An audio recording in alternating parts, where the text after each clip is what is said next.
Hello, in this video I'm going to start with a recap from the previous video. Alright, I believe if you watch the video you have the basic idea of the some of the concepts and terminologies with the machine control. Right, so I'm going to quickly go through them. Right, so when we start to use PLC to design the program to control the machine, we need to think about how do we organize the data. So obviously, as you can see, a simple machine like this with drill and clamp, you have so many different input, output, all the data. And also, you can see here those are the push buttons on the HMI with the operator interface, and bottom here, that's the indicators to let operator know what's going on with the system. And then you have the proxy sensors, right, in a different part. And also on top of that, how do we organize the program, the logic, right, with so many data? And also you have to set up different routines. How do we organize them in a systematic way? So that's a challenge, right? So you could have a different solution other than different from the one I present here, but in any way you need to find a way to do that, right? You don't want to disorganize what you have with the PLC. Right, so on this slide I'm showing you my way, the one way, at least one of the way we can organize the data. So the basic idea is that we create user-defined data type, right? So because with the basic data type provided by the PLC, we couldn't very closely describe what we have with the system, right? So on top of that, so that's why we need to create our own, right? So as you can see here, with the drill station, we have 3 complex tag. So one we call station, and the data type you can see here, we call station, right? So that's the one we create. If you look at down over here, with the user defined, we create a new data type called station. So within this UDD type, we have all the what I just mentioned, the push button for the operator, indicators on the HMI, and also internal logic bits. So everything related the station level we include into this complex new tag. And on top of that, we have 2 different tooling. One is called drill, the other one is called clamp. I just want to use a cylinder to represent that. The real tooling maybe different type, and then you have to create a different one to match that. So in our design over here, I just create a new data type called cylinder. With cylinder, we have all these members within the data type to represent, for example, when we want to press menu button to retract, to extend the cylinder, and also the proxy sensors, and on top of that we have some memory tags, right? And also output that will match to the output, right? So so on and so forth. So this is the way we can organize the tag into different levels. So on the very top, you can see very simple. We have 3 big tags, and for each different tag we have different detailed members, right? So in this way we can organize the data in different levels, so we don't have to flip the page 50 rows in order to find the tag we are looking for. And also they are very consistent, right? And also in the future, if you need to modify, to make a change on the data, you can just simply go back to the user defined over here to make change on this, and then all the tag on here will be reflect on the change, right? So Again, I'm not using this video to talk about the UDT. You should already learn that, or either from my previous video, or maybe you can search online to learn on that. Alright, so this is the tags.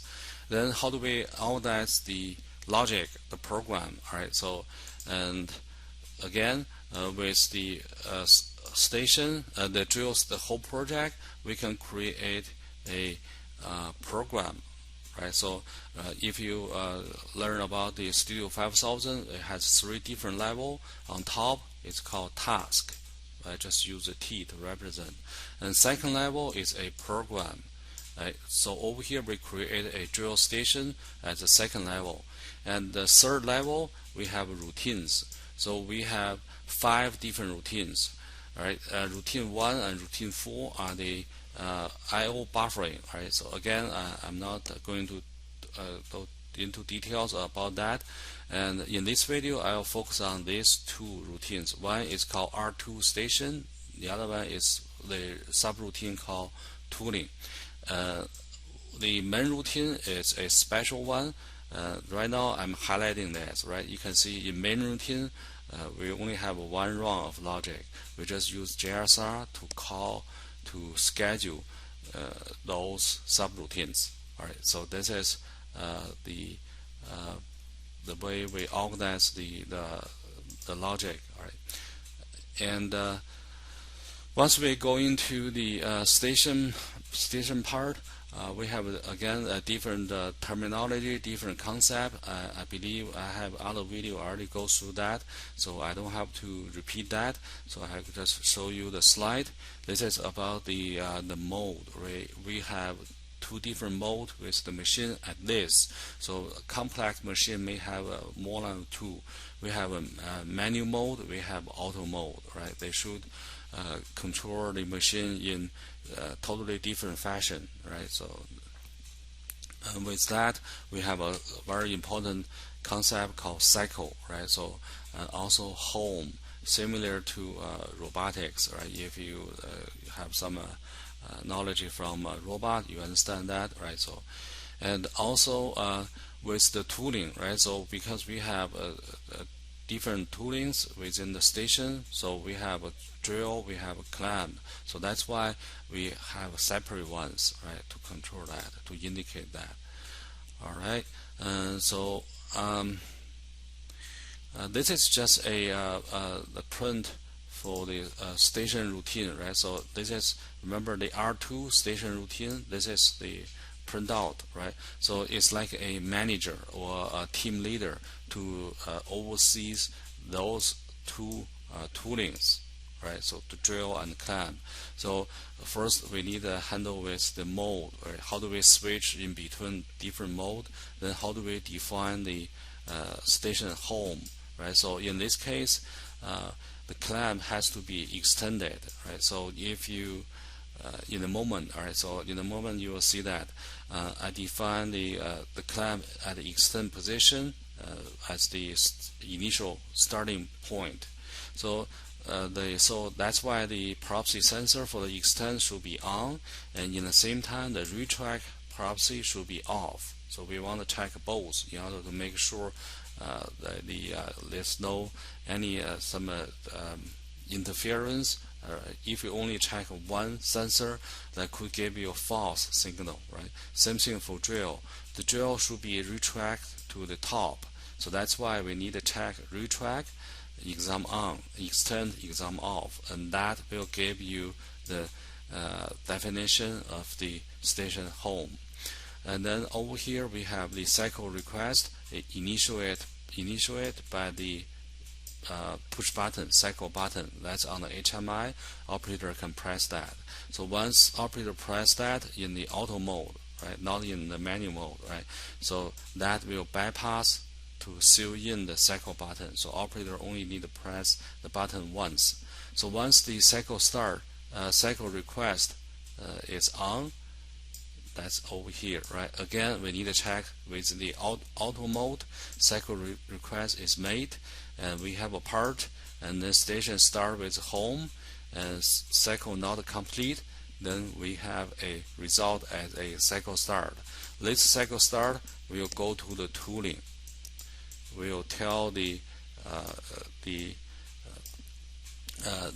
clamp and the drill. Okay, now it start. You can start to take action.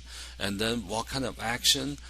What's the sequence? Is not take care by here by different routine. This is just on the top level, on the station level, to give the start signal to the R3, the different routine, right? So after we give the start signal, then we need to monitor. The manager, the team leader, will monitor if drill finish the clamp. If the drill finished the cycle, if the clamp finished the cycle, and then the station goes back to the home, and then after the part being take off, then we finish the cycle. That's how we reach to cycle complete, right? Again, tooling finish cycle. How do they finish cycle? In what sequence? It's not here. It's in a different routine. We just need to take care for both tooling finished, and then they return to the home, and the part being removed. Then station saying, okay, this part is done, it's complete. Then we are ready for the next one. So that's what we call cycle, right? Finish one cycle. Let's look at the next slide. So for this one, I'm going to switch view so we can see two different slides. All right. So on this one, we will use this diagram to analyze the sequence, right? So again, this is the station, right? This is R2 station routine, and now we'll look at the other subroutine R3. In this subroutine, we will design the tooling sequence according to what we want to do with the machine, right?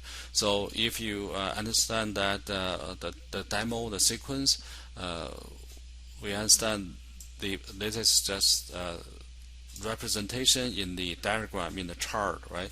So the drill should be at the retract at the beginning, and the clamp should be at the extend. That's what I deliberately set up. In the moment you'll see the demo, the motion. So that's where the home start, right? So once, remember over here, the station routine gave the cycle start signal, and then we will expect the clamp will close first, right? So that's why you can see according to this, the step signal, right? So with the step 1, the trigger is station cycle start, right? So that's where it goes on here, right? So that is the start signal. And then we want to energize the clamp retract output. We want to close the clamp first. So that's why the output, this one is being turned on, right? And then before we start the step 2, we need to wait for the trigger. So what is exactly is the trigger for the step 2 is clamp retract property, because on the previous step you turn on the retract output, right? But if you look at here, right, on this chart, that also shows that, right? So the clamp retract property before was off, and the clamp extend property was on, right? So that's the beginning. Once we have the step 1 started on here, and after the movement, the clamp retract should be on here, turns on, right? And once clamp start to move, the extend process will turn off, right? So but this is our trigger. That's basically indicate that's the end of your step 1. That's the result, because you turn on the clamp retract output, right? So all the other steps will just follow this pattern, right? So with the step 2, with the clamp retract process turn on, we already closed. So now we can safely extend the drill now. So that's why this output is 1. With that being turned on, accordingly on step 3, the trigger will be the drill extend process turn on. And once the drill extended, and the next movement, we draw the hole, right? So I just ignore the draw the hole, the process. We want to simplify, right? So the drill will start to retract. We finish the hole, and then the trigger for the step 4 will be the retract property, right? And then after that, the clamp will extend. We finish the part, right? Open the clamp, and once the clamp totally open with the extend property on, and then we don't need to turn on any output yet, right? But at this stage over here, with step 5, that should give the station signal the cycle complete, right? But by turning on the cycle bit, right, and then the station will decide, okay, cycle complete, right? So that's the end of the sequence on that. All right. So let me see.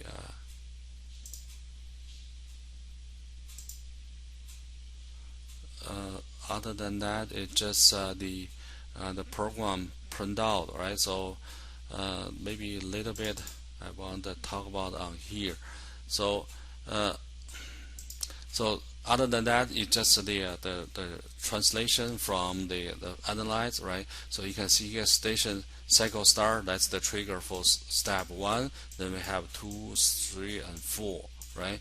So the trigger will be so over here step 1 trigger step 2, step 2 trigger step 3. All right, so over here that's what I need to talk about a little bit more. So what you see here, step 2, right? So that let me flip the slide from here. With step 2, the trigger on step 2 is the clamp retract property, right? So but what you see over here is just, again, in the industry, safety is a big thing.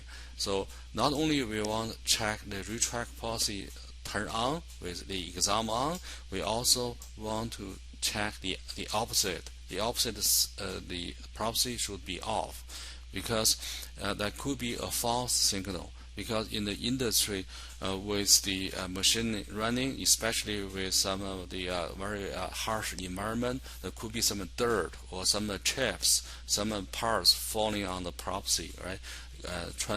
That will generate a false signal. So in this way, at least we check both sensors to eliminate some of the possibilities of false trigger. And then on top of that, we even have a timer to delay 1 second. That's 1000 milliseconds, 1 second. So with both sensor meet requirement, satisfy the condition, we also want to delay a little bit. We don't want take action right away. And with 1 second done, then we go into the next step, right? So it's just a precautious with those design, right? As you can see, this is just follow the same pattern, right? Okay, I think that's enough for the introduction. So now let's look at the action. All right, so let's look at the I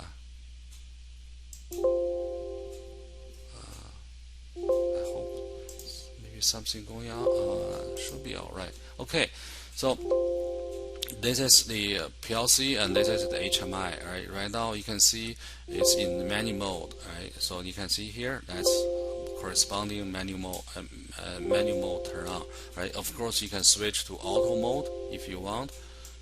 Yeah, you can see right now I switch to auto mode, and of course we can always switch back in manual mode, right? You may have other condition in the industry real situation, but over here in our situation is pretty simple, where we can strictly switch back and forth, right?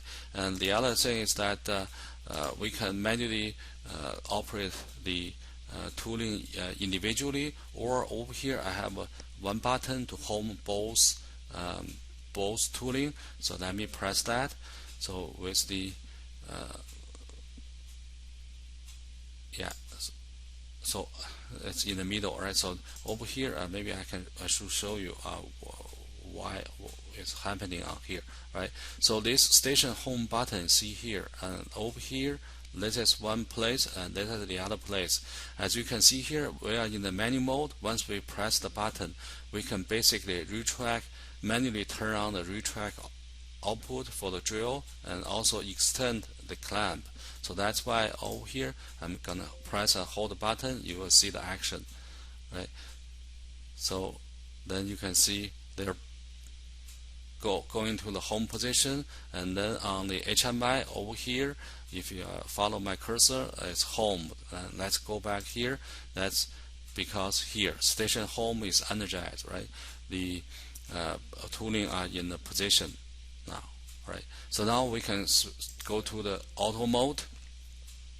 Now auto mode is on. It's just waiting for us to press the button to start a cycle, right? So now this is waiting for the request. Cycle start, and that's on. That's being sealed, and then now it's just waiting for the part, right? So everything is highlighted.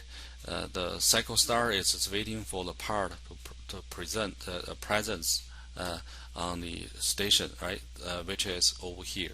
Right, this is the proxy sensor, and load the part, and then this one turn on, then station cycle started. So you can see clamp close and drill come down and drill the hole, and drill goes back to the top.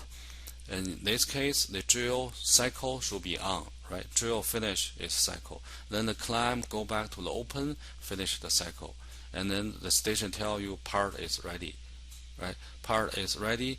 And let me go here. I think there's one more. Yeah, there's one more wrong on here. This is, you can see here, both tooling finished the cycle, and right now it's back to home, and now it's just waiting for the operator to take the part away. Then we finish the cycle complete, right? So we pick the part, and then that's going to be very quickly set up on it. You won't be able to see that highlight, because once that highlight, that finish the clear out the cycles, right? So that's why you don't see that, right? But it clear reset the logic. That's what happened in the tooling station, in the station routine. Let me open the tooling routine, right? So this is the tooling routine. As you can see here, right? The station will give the cycle start to start the step 1, right? So right now station is just waiting for the operator to load the part, right? Once we load the part, you will see that. So cycle start turned on, right? So step 1 here, then move to step 2, and now waiting for step 3, and going to step 4. Once we're going step 4, cycle drill cycled, and then step 5, clamp cycled. Right, that's basically finished one part, right? So on the HMI, you can see on here, right? So everything is done. It's just waiting for the operator to pick the part, right? So once we pick the part, all the step signal should be cleared. Right? Pick part, and then you can see come back here. Everything is being reset to the initial state, right? It's just waiting for restart. And then let's look at this part, all right, the output. With the output, clamp retract, drill extend, drill retract, clamp output, right? So that's just depends on the step signal, right? So let me load another part. You can see here, step 1, before step 2, the drill retract, the clamp retract, right? The clamp is moving. So now clamp is closed, drill start to extend, and drill start retract. There's a delay on the display, and then now clamp start to extend, right? And then we finish the cycle. All right, so that's basically the whole process. Of course, this is just a simple demonstration, but it's a good illustration for the sequence we need to program with the PLC ladder logic. Once we pick the part, everything go back to initial state, so then we can repeat to process to the next part. All right, so this is the end of this demo, and next demo we can look at how do we set up the tooling in different sequence, different steps. All right.